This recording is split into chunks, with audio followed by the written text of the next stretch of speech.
2,30,000 ପାଖାପାଖି ପ୍ରଫିଟ୍ ହେଇଛି। କିନ୍ତୁ ଏ ଟ୍ରେଡ଼୍ର ଆରମ୍ଭ ହେବାରେ ମୋତେ ବି ଜଣା ନଥିଲା ଯେ ଏତେ ମାର୍କେଟରେ ଏତେ ବଡ଼ ମୁଭ୍ ହେବ ଆଉ ମୋର ଏଇଭଳିଆ ପ୍ରଫିଟ୍ ହେବ।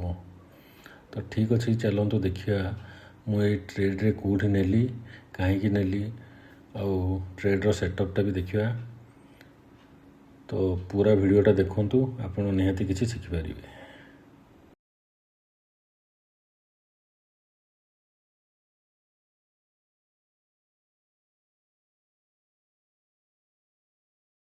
ତ ନମସ୍କାର ବନ୍ଧୁମାନେ, ମୋର ଏଇ ଯେଉଁ ବାଳୁଙ୍ଗା ଟ୍ରେଡ଼ର ୟୁଟ୍ୟୁବ୍ ଚ୍ୟାନେଲ୍କୁ ଆପଣମାନଙ୍କୁ ସ୍ୱାଗତ। ଏଠି ମୁଁ ନିଫ୍ଟି ଅପସନ୍ରେ ପ୍ରାୟ ବାଏ କରେ, ଆଉ ସେଇ ଭିଡ଼ିଓ ଗୁଡ଼ାକୁ ମୁଁ ଏଠି ଅପଲୋଡ଼ କରିବି। ତ ଆପଣମାନେ ଯେଉଁମାନେ ବି ଷ୍ଟକ୍ ମାର୍କେଟରେ ଟିକେ ଇଣ୍ଟରେଷ୍ଟେଡ଼ ଆଉ ଅପସନ୍ ବାଇଂ କରୁଛନ୍ତି, ସେମାନେ ଏଇଟା ଦେଖିଲେ ନିହାତି କିଛି ଭାବରେ ଶିଖିପାରିବେ। ଆଜି ମର୍ଣ୍ଣିଂ ସେସନ୍ରେ ମୁଁ ଆରାଉଣ୍ଡ 11 ପାଖାପାଖି ନିଫ୍ଟିର ଏଇ ଯେଉଁ 10ଟା 10 ଲଟ୍ର ଗୋଟେ ପୁଟ୍ ସାଇଡ଼୍ରେ ବାଇଂ କରିଥିଲି। ତାପରେ ଧୀରେ ଧୀରେ ସେଭଳି କିଛି ମାର୍କେଟରେ ମୁଭମେଣ୍ଟ ନଥିଲା, କିନ୍ତୁ ମୁଁ ଆଜି ଲାଗୁଥିଲା ଯେଉଁ ମାର୍କେଟର ସେଟଅପ୍ଟା ଯେଉଁଭଳିଆ ଅଛି, ପୁଟ୍ ସାଇଡ଼୍ରେ ହିଁ କିଛି ବଡ଼ ମୁଭମେଣ୍ଟ ଦେଇପାରେ। ତ ଠିକ୍ ଏବେ କିନ୍ତୁ ଗୋଟେ ନ୍ୟୁଜ୍ଟେ ଯେଉଁ ଆସିଲା ଯେ ଆମର ଡୋନାଲ୍ଡ ଟ୍ରମ୍ପ ସେ ଇଣ୍ଡିଆ ଉପରେ 500% ଟାରିଫ୍ ଲଗାଇବେ। ଭାଇ, ସେ ତ ପାଗଳ ହେଇଗଲେଣି। କ'ଣ ଚାଲିଛି ସେ US ଆଉ ଏଇ ଯେଉଁ ଆମର ଇରାନର ଭିତରେ ଯେଉଁ ଯୁଦ୍ଧ, କେତେବେଳେ କ'ଣ ମାର୍କେଟ ହେଉଛି କିଛି ବୁଝିହେଉନି। ଯେତେବେଳେ ଆମେ ଭାବୁଛେ ଯେ ହଁ କଲ୍ ସାଇଡ଼୍ରେ ମୁଭମେଣ୍ଟ ହେବ, ତାର ଦିନ ଦେଖିଲା ବେଳକୁ ପୁଣି ପୁଟ୍ ସାଇଡ଼୍ ହେଇଯାଉଛି। ତ ଯାହା ହଉ, ଯେଉଁ ମାର୍କେଟର ନ୍ୟୁଜ୍ଟା ଆସିଛି, ମୋତେ ବି ଲାଗୁଛି କିଛି ପୁଟ୍ ସାଇଡ଼୍ରେ ବଡ଼ ମୁଭମେଣ୍ଟ ହେଇପାରିବ। ମୁଁ ଆଉ 20ଟା ଲଟ୍ ଆଡ଼୍ କରିଛି। ତ ଦେଖିବା, ସେଇ ମୋର ପାଖାପାଖି ଆଭରେଜ୍ ବାଇଂ ଅଛି 105-106 ଏଇଭଳି ଭାବରେ ଅଛି। କିନ୍ତୁ ଦେଖିବା, ମୁଁ ଟାର୍ଗେଟ୍ ପାଖାପାଖି ଏଥିରେ ରଖିଛି 170-80 ଖଣ୍ଡେ ଯିବ ବୋଲି ଭାବିଛି। ଦେଖିବା କ'ଣ ହେଉଛି। ପାଖାପାଖି 2,000 ଟଙ୍କା ଖଣ୍ଡେ ପ୍ରଫିଟ୍ ଚାଲିଛି। ପୁଣି ଖସୁଛି। ଆସିଛି ତ ନ୍ୟୁଜ୍, ଗ୍ଲୋବାଲ୍ ନ୍ୟୁଜ୍ଟା ଏଇଭଳି ଆସିଛି, କିନ୍ତୁ ଏଇଟା କେତେ ଦୂର ଏହାର କିଛି ପ୍ରଭାବ ପକାଉଛି ଦେଖିବା। ମାର୍କେଟ ଉପରେ କୌଣସି ବି ଟିକେ ବି ଭରସା ନାହିଁ ଭାଇ। କୌଣସି ମୁଭମେଣ୍ଟରେ କିଛି ବି ହେଇପାରେ। ତଥାପି ମୁଁ ଏଠି କିଛି ବେଶୀ ରିସ୍କ ନେବିନି। ମୁଁ ଯଦି ମାର୍କେଟ ପାଖାପାଖି ମୋ ଏଗେନଷ୍ଟରେ ଗଲା, ତ 20-25 ପଏଣ୍ଟର ଷ୍ଟପ୍ ଲସ୍ରେ ମୁଁ ବାହାରିଯିବି। ସେଇ ଆରାଉଣ୍ଡ 75ରୁ 80 ତଳକୁ ଯଦି ଗଲା ମାର୍କେଟ, ତ ମୁଁ ଆଉ ବେଶୀ ରହିବିନି। ମୋର ସବୁ ପୋଜିସନ୍ ଏକ୍ଜିଟ୍ କରିଦେବି। ଆଉ ଏଇ ଯେଉଁ ଟ୍ରେଡ଼ିଂରେ ସକ୍ସେସ୍ ପାଇବାକୁ ହେଲେ ଭାଇ, ନିଜର ରିସ୍କଟାକୁ ଯଦି ମ୍ୟାନେଜ୍ କରିପାରିବେ, ତାହେଲେ ହିଁ ଆପଣ ସକ୍ସେସ୍ ପାଇବେ। କାହିଁକି ନା ଟ୍ରେଡ଼ିଂ ଗୋଟେ ଏଇଭଳି ଜିନିଷ, ଏଠି କିଛି ରକେଟ୍ ସାଇନ୍ସ ନାହିଁ କି କୌଣସି ଷ୍ଟ୍ରାଟେଜି ବି କିଛି କାମ କରେନି। ସବୁ ରହିଲା ନିଜର ମାଇଣ୍ଡସେଟ୍ ଉପରେ। ଆପଣ ଯଦି ଗୋଟେ ଟ୍ରେଡ଼୍ ନେବା ଆରମ୍ଭରୁ ହିଁ ଭାବିଦେବେ ଯେ ମୋର ଆଜି ରିସ୍କ ଏତିକି ଏବଂ ଆଉ ପ୍ରଫିଟ୍ ତ ଆପଣ ଜାଣିଥିବେ ଯେ କେଉଁ ହିସାବରେ ନେବେ। ତ ସେହିପରି ଭାବେ ମାଇଣ୍ଡସେଟ୍ କଲେ ହିଁ ଏଥିରେ ସକ୍ସେସ୍ ମିଳିବ। ନହେଲେ ସ୍ପେଶାଲି ଆମର ଏଇ ଯେଉଁ ଅପସନ୍ ଟ୍ରେଡ଼ିଂଟା ତ ସମସ୍ତେ କହନ୍ତି ରିସ୍କି। ମୁଁ ବି ପ୍ରାୟ ନିଏନି, କିନ୍ତୁ ଯେବେ ଲାଗେ ଯେ ସେଟଅପ୍ଟା ଟିକେ ହେଉଛି, ତ ମୁଁ ଏଣ୍ଟ୍ରି କରେ। ଦେଖିବା, ପାଖାପାଖି 10,000 ଟଙ୍କା ଖଣ୍ଡେ ପ୍ରଫିଟ୍ ହେଲାଣି। ଦେଖିବା ଆଗକୁ କ'ଣ ହେଉଛି। ନ୍ୟୁଜ୍ଟା ତ ଆସିଛି, କିନ୍ତୁ ଏ ଟ୍ରମ୍ପ ଭାଇ ଉପରେ ବି କିଛି ଭରସା ନାହିଁ। ଆଉ 10 ମିନିଟ୍ ପରେ ପୁଣି ଗୋଟେ ଆସିଯିବ ନ୍ୟୁଜ୍ ଯେ ନାହିଁ, ଆଉ ଗୋଟେ କ'ଣ ହେଇଗଲା, ସେ ମାର୍କେଟ ପୁଣି ମୋର ଅପୋଜିଟ୍ରେ ଚାଲିବ। ହେଲେ ବି ଦେଖିବା, ଆଶା କରିବା କିଛି ଗୋଟେ ହଉ। ଆରାଉଣ୍ଡ 8,000ରେ ପ୍ରଫିଟ୍ ଚାଲିଛି। ଯେଉଁମାନେ ବି ଅପସନ୍ରେ ବାଇଂ କରନ୍ତି ସେମାନେ ବୁଝିପାରୁଥିବେ ଯେ ମାନେ ଟ୍ରେଡ଼ଟା ନେଇଯିବା ସିନା, କିନ୍ତୁ ସବୁବେଳେ ଲାଗୁଥିବ ଯେ କାଳେ ଅପୋଜିଟ୍ ଇଏରେ ପଳେଇବ କି। ଦେଖିବା କ'ଣ ହେଉଛି। ଏଇ କ'ଣ ମୁଭମେଣ୍ଟ ହେଉନି, ସେଇ 110 ଉପରକୁ ମାର୍କେଟଟା କାହିଁ ଯାଉନି। ତଥାପି ଦେଖିବା, ଯଦି ତଳକୁ ଆସେ ତ ସେଇ 70-80 ଭିତରେ ମୁଁ ଏକ୍ଜିଟ୍ ମାରିଦେବି, ଯଦି ମୋର ଏଗେନ୍ଷ୍ଟରେ ଗଲା। କିନ୍ତୁ ଆଜି କଲ୍ ସାଇଡ଼୍ର ଚାର୍ଟ ଦେଖିଲେ ଲାଗୁନି ସେଥିରେ କିଛି ମୁଭମେଣ୍ଟ ହେବ। ପୁଟ୍ ସାଇଡ଼୍ରେ ହିଁ ମୁଁ ଟିକେ ବେଶୀ ପଜିଟିଭ୍ ଅଛି। ଦେଖାଯାଉ ମାର୍କେଟ କୁଆଡ଼େ ଯାଉଛି। ଆରାଉଣ୍ଡ ବର୍ତ୍ତମାନ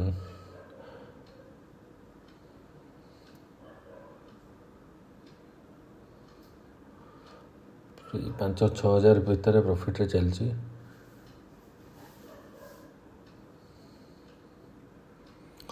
ଏଇ 6,700 ପୁଣି ଟିକେ ଖସୁଛି। ସେଇ 5,000-6,000 ଭିତରେ ଚାଲିଛି। ଯଦି ଭାଇ ମୋ ହିସାବରେ ଟିକେ ଚାଲିଗଲା, ମୁଁ ଆଜି ଟିକେ ଅଧିକା କ୍ୱାଣ୍ଟିଟି ଲଗାଇ ଦେଇଛି, ଯଦି ମୋ ହିସାବରେ ଯାଏ ତ ଆଜି ଭଲ ପ୍ରଫିଟ୍ ମିଳିବ।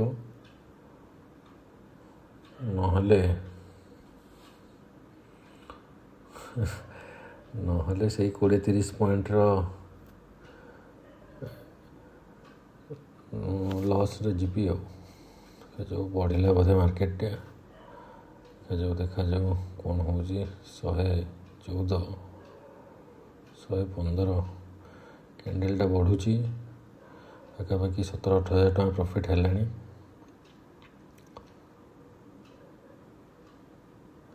ଦେଖାଯାଉ କ'ଣ ହେଉଛି।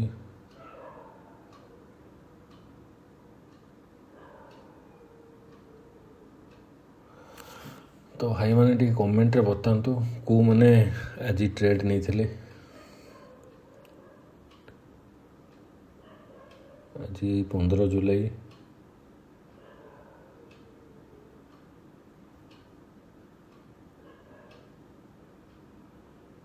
ତ ଯେଉଁମାନେ ବି ଆଜି ଟ୍ରେଡ୍ ନେଇଛନ୍ତି ମୋତେ ବି ଜଣାନ୍ତୁ, ସେମାନେ କେଉଁଠି ଏଣ୍ଟ୍ରି କଲେ, କ'ଣ ପାଇଁ ଟ୍ରେଡ୍ ନେଲେ ବି କୁହନ୍ତୁ।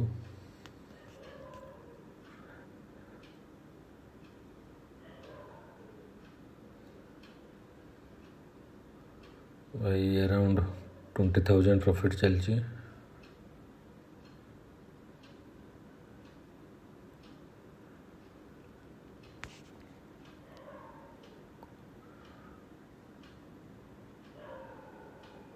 ଦେଖିବା କ'ଣ ହେଉଛି ଆଗକୁ।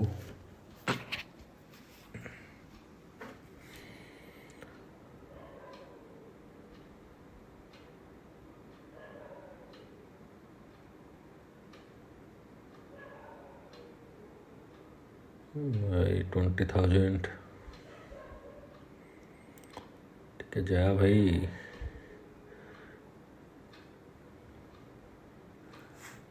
ଟ୍ରମ୍ପ ଭାଇ ତ ଦେଇଛନ୍ତି ଗୋଟେ ବଡ଼ ଝଟକା।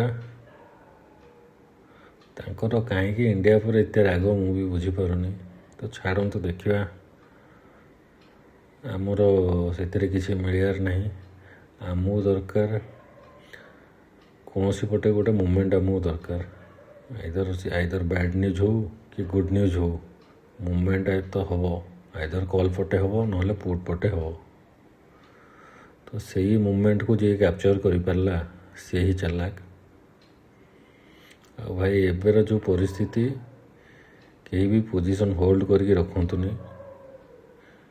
କାହିଁକିନା ଯଦି ଆଜି ଫ୍ରାଇଡ଼େ ଦିନ ଆପଣ ଯଦି ହୋଲ୍ଡ କରିଦେଲେ, ତ ମଣ୍ଡେ ଦିନ ଆପଣ ଯଦି ଭାବିଥିବେ କଲ୍ ପଟେ ଟିକେ ବଡ଼ ମୁଭମେଣ୍ଟ ହେବ, ତାର ଓଲଟାଟା ହେଇଯାଉଛି ଆଜିକାଲି। ମୋର ବି ମଝିରେ 2-3ଟା ଟ୍ରେଡ୍ ସେପରି ପୋଜିସନ୍ ନେଇଥିଲି, ଲସ୍ ହେଇଛି। ତ ଟିକେ ସତର୍କ ହେଇ କାମ କରିବାକୁ ପଡ଼ୁଛି। ତ ମୁଁ ବି ଆଉ ପୋଜିସନ୍ ହୋଲ୍ଡ କରୁନି।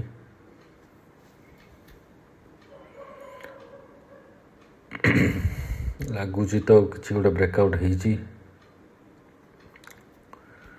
କିନ୍ତୁ ସଷ୍ଟେନ୍ କଲେ ହିଁ ଜଣାପଡ଼ିବ। ସେଇ 19-20 ହଜାର ଟଙ୍କାରେ ପ୍ରଫିଟ୍ରେ ବର୍ତ୍ତମାନ ବି ଅଛି ମୁଁ, କିନ୍ତୁ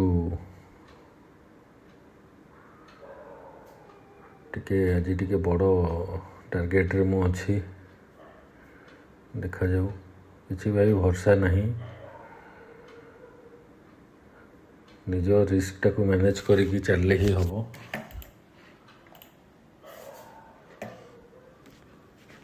ଆମେ ଭାବୁଥିବା ଯେ କିଛି ଗୋଟେ ବଡ଼ ମୁଭମେଣ୍ଟ ହେବ ବୋଲି,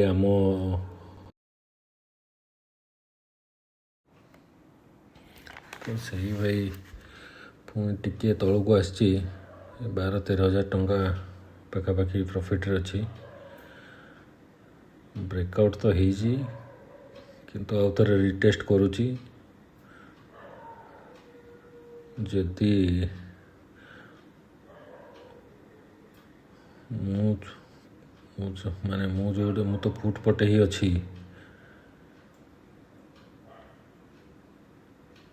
ଏବେ ବି ମୁଁ କିନ୍ତୁ ଷ୍ଟ୍ରଙ୍ଗଲି ପୁଟ୍ ସାଇଡ଼୍ରେ ହିଁ ଅଛି, କାହିଁକିନା ଚାର୍ଟ ପ୍ୟାଟର୍ନଟା ତ ଯେଉଁ ଭଳି କହୁଛି ଏଇ ପୁଟ୍ ସାଇଡ଼୍ରେ ହିଁ ମୁଭମେଣ୍ଟ ହେବ।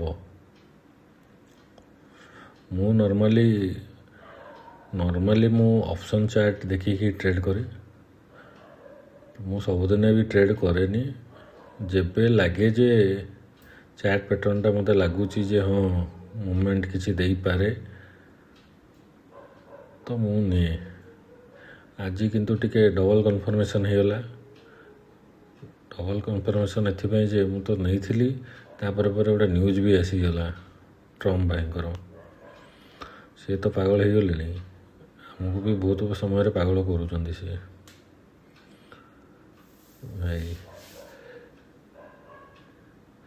ଦେଖିବା କ'ଣ ହେଉଛି। ହୋପଫୁଲି କିଛି ଟିକେ ବଡ଼ ଟିକେ ମିଳୁ, କିନ୍ତୁ ତଳକୁ ଗଲେ ବି ମୁଁ ସେ 20-25 ପଏଣ୍ଟର ଇଏରେ କାଟିଦେବି ଟ୍ରେଡ୍ଟାକୁ, ବେଶୀ ରଖିବିନି।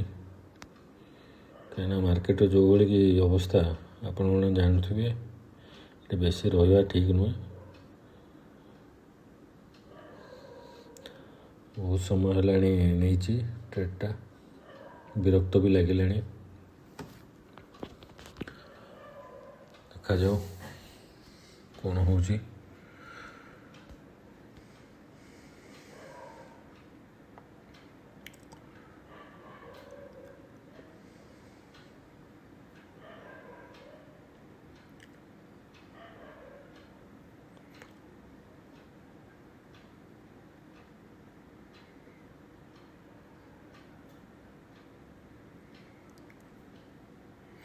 ମାର୍କେଟ ତ ରିଟେଷ୍ଟ କରୁଛି। ଏଠି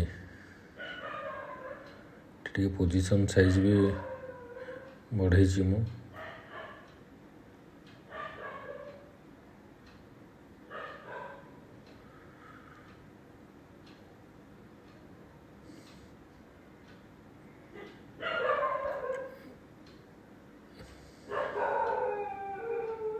ପାଖାପାଖି ବର୍ତ୍ତମାନ ସେଇ 8-9 ହଜାର ଟଙ୍କା ପ୍ରଫିଟ୍ରେ ଚାଲିଛି। ଦେଖାଯାଉ ଆଗକୁ କ'ଣ ହେଉଛି। ସେମିତି କିଛି ବଡ଼ ମୁଭମେଣ୍ଟ ତ ଏପର୍ଯ୍ୟନ୍ତ ହେଇନି, କିନ୍ତୁ ବ୍ରେକ୍ଆଉଟ୍ଟା ଦେଇଛି। ମେ ବି ଯଦି କିଛି ବଡ଼ ମୁଭମେଣ୍ଟ ହୁଏ ତାହେଲେ କ୍ୟାପଚର୍ କରିବା, ନହେଲେ ଲସ୍ ନେଇ ଆଜି ଟ୍ରେଡ୍ଟାକୁ ବନ୍ଦ କରିବା।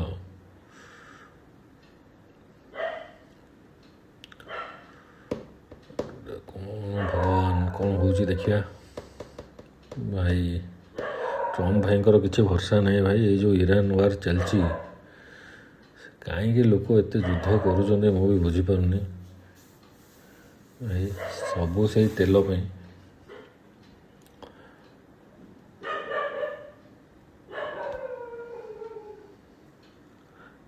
ଦେଖିବା ଆଜି କ'ଣ ହେଉଛି।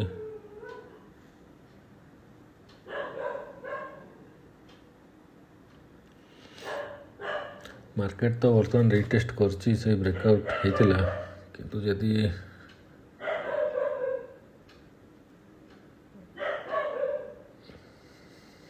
କହି ହେବନି ଭାଇ। 10-11 ହଜାର ପ୍ରଫିଟ୍ରେ ଚାଲିଛି।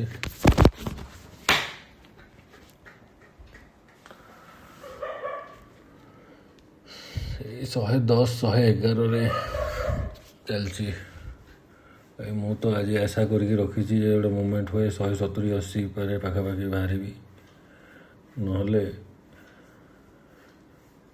70ରେ ବାହାରିବି।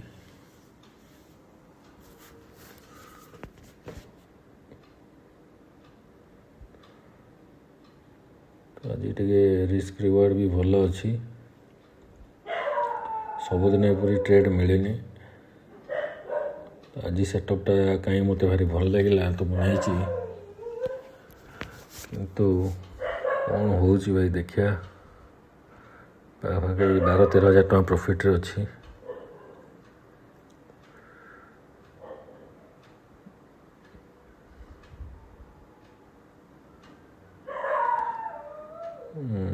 ବଢ଼ୁଛି ମାର୍କେଟ ଟିକେ ଟିକେ। ସେଇ 13,000, 12,000, 13,000ରେ ଚାଲିଛି।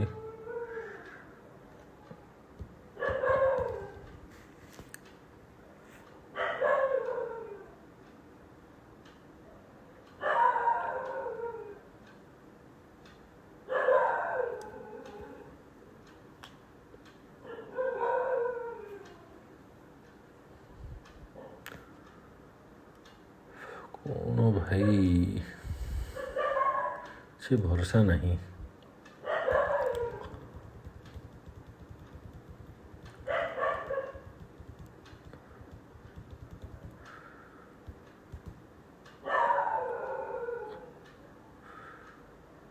$15,000, $14,000 ସେଇ ଆରାଉଣ୍ଡରେ ଅଛି। ଟିକେ ଟିକେ ଉପରକୁ ଯାଉଛି, କାହିଁ କ୍ୟାଣ୍ଡେଲଟା ତଳକୁ ଖସି ଯାଉଛି। ଯା ଭାଇ।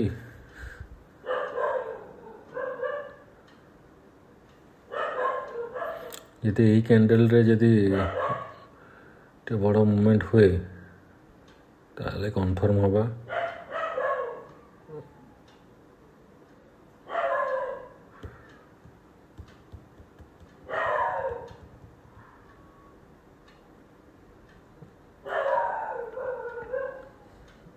ଭାଇ ଲାଗୁଛି ତ ମୁଭମେଣ୍ଟଟା ହେବ।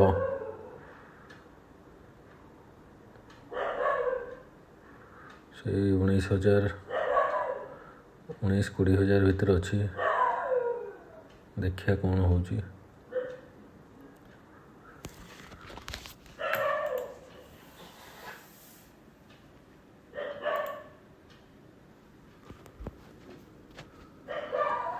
ଟିକେ ପଡ଼ିଛି ଭାଇ 24,000, 23,000।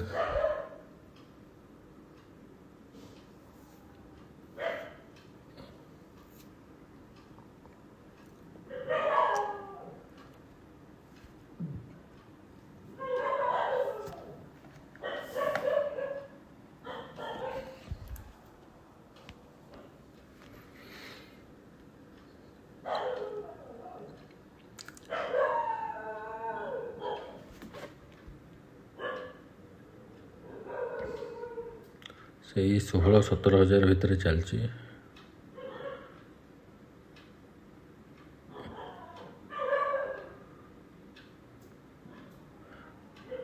ଆଶା ତ ଅଛି ଗୋଟେ ମିନିମମ୍ ଆଜି ଆରାଉଣ୍ଡ 60-70 ହଜାର ଖଣ୍ଡେ ପ୍ରଫିଟ୍ ନେଇକି ବାହାରିବି ବୋଲି, କିନ୍ତୁ ଭାଇ କିଛି କହିହେବନି।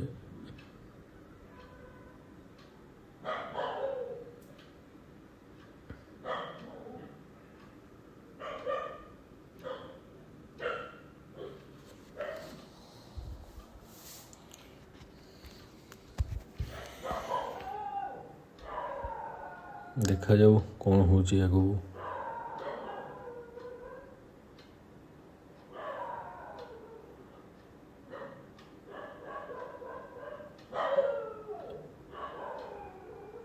अराउंड 20-21,000 खंडे प्रॉफिट रे अच्छी।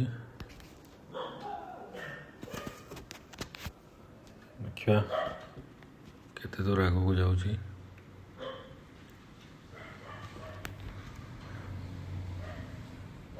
देखिए जदि गोटे दुटा कैंडल रे न गला मु भावुँ ट्रेडटा क्लोज करदेवी कहीं मोर भी कॉन्फिडेंस टा कमी आसलानी।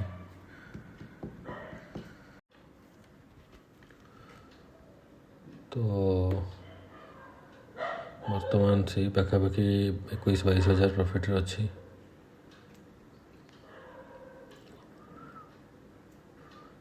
टारगेट तो भाई जब मूवमेंट करे तो अराउंड 200 पाखापाखि जीव भावुची, किंतु आमे से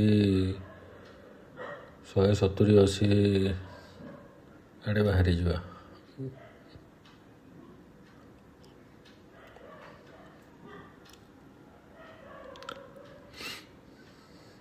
25-26,000 अराउंड प्रॉफिट चलची। टे बढ़ला भाई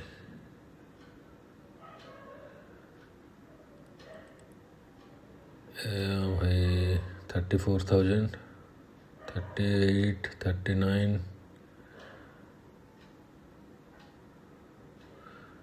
देखा जाऊ मार्केट रे केते बड़ मूव आसी देखिया।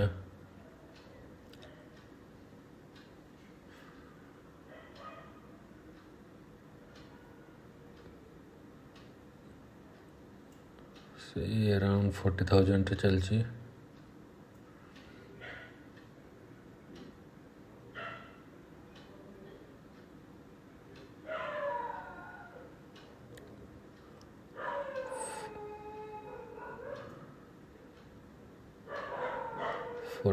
भाई 50,000 होगला।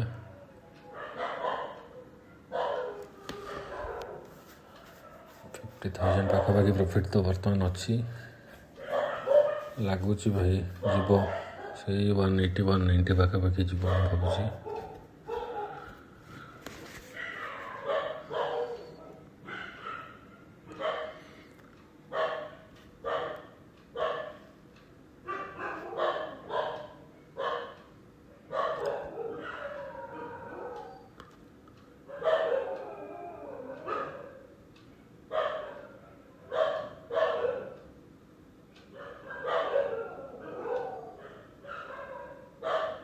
अराउंड 56-57 चलची। भाई मार्केट रे मूव तो आसी देखा जाऊ।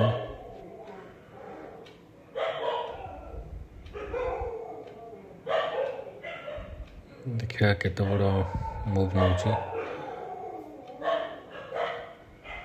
तो टिके वेट कर जा भाई। से पाखापाखि 200 तो मोर टारगेट देखो तो मु तो स्टार्टिंग रे जी थी 170-180 बाहर जीवी बोली पाखापाखि 1,00,000 टका प्रॉफिट हो गला। देखिए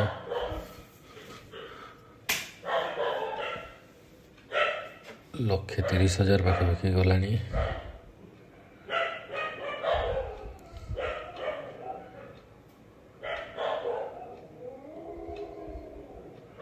तो ठीक अच्छे देखिए आउ टिके जदि ऊपर को जाऊँ तो बाहर जा 150-160 खंडे गला। भाई 1.5 लाख पाखापाखि प्रॉफिट तो हो गला।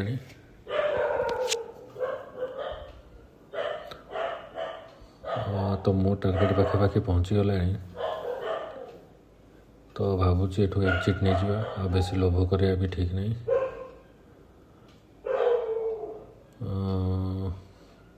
के रहा पाखे तो 200 टारगेट टच कर बोधे मोर।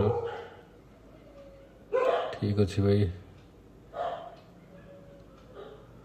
2 लाख खंडे धरिया बेसी आशा करियानी।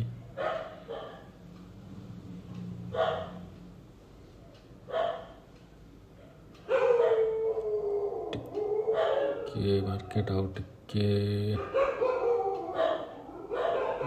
अराउंड 2 लाख तो प्रॉफिट अच्छी।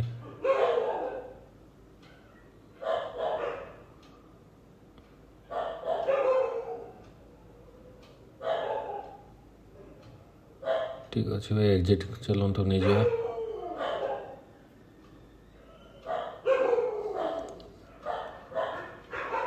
जहाँ हो भिडटा देखि धन्यवाद समस्त को सब्सक्राइब भी करूँ जहाँ हो आज प्रॉफिट बाहर सब से ट्रम्प भाई भिडटा भल लगे निहाती भाव या सब्सक्राइब